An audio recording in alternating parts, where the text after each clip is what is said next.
get us ready for this. We used their technology to strengthen our planet.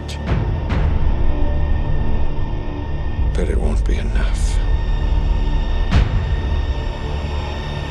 I see them in my dreams.